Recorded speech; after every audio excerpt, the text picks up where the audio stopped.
Sa araw na ito ay sinisimulan natin ang bagong taon sa kalendaryong pangliturhiya ng ating simbahan, ang unang linggo ng Adbyento. Kapansin-pansin na ang Ebanghelyo ngayon ay nakatuon sa muling pagbabalik ng Panginoong Hesus sa wakas ng panahon. Hindi ito karaniwan sa nakasanayan natin kapag Adbyento, na kung saan pinaghahandaan natin ang unang pagdating ni Hesus, ang kanyang kapanganakan. Ang pagdating ng anak ng tao ay tulad noong panahon ni Noe, ng mga araw na iyon bago bumaha. Ang mga tao'y nagsisikain, nagiinuman, at nagsisipag-asawa hanggang sa araw na pumasok si Noe sa barko. Hindi nila namamalayan ang nangyayari hanggang sa dumating ang baha at tinangay silang lahat. Gayon din ang mangyayari sa pagdating ng anak ng tao. Kaya't marin niyang pinapayo sa pagbasa ang kahalagahan ng pagiging handa at mapagbantay sapagkat darating siya sa oras na hindi inaasahan ni numan.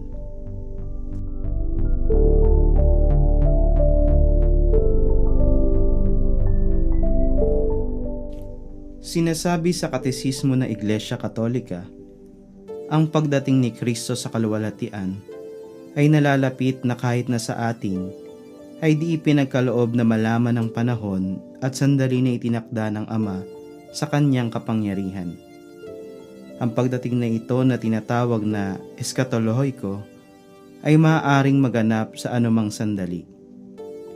Bagamat ang gayong pangyayari at huling pagsubok ay nakatakda sa mga kamay ng Diyos. Sa katuroang ito ng ating inang simbahan, binibigyan tayo ng pag-asa na makapaghanda sa pagdating ng Panginoon upang hindi tayo matulad sa nangyari sa mga tao noong panahon ni Noe, na hindi nakinig at nagpatuloy lamang sa kanilang pagliliwaliw sa buhay. Paghahanda. Ito ang nais ituro sa atin ng Ebanghelyo ngayon at sa pagpasok natin sa panahon ng Adbyento, upang matanggap natin si Jesus sa kanyang pagdating. Una, pinaghahandaan natin ang unang pagdating ni Jesus upang sa araw ng kanyang kapanganakan ay magkaroon siya ng matutuluyan sa ating mga puso. Ikalawa, ang paghahandaan natin sa kanyang muling pagdating sa wakas ng panahon, lalo't hindi natin alam kung kailan ito mangyayari. Hinihikayat tayo ng paniniwalang ito na palaging piliin ang mabuhay ng naaayon sa kalooban ng Diyos at pag-iwas sa paggawa ng masasama.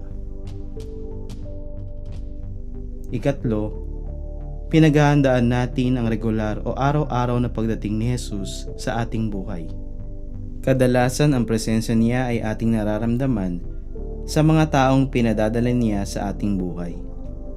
Sa kalikasan, sa mga pangyayari na minsan ay napapalampas natin ang pagkakataong maranasan siya dahil sa ating pagkaabala sa maraming bagay. Tunay nga na walang nakakaalam ng kanyang pagdating. Subalit ang pinakamabigsang paghahandang magagawa natin ay ang patuloy na pagiging mapagbantay sa pagdating ng Panginoon sa bawat yugto ng ating buhay sa araw-araw.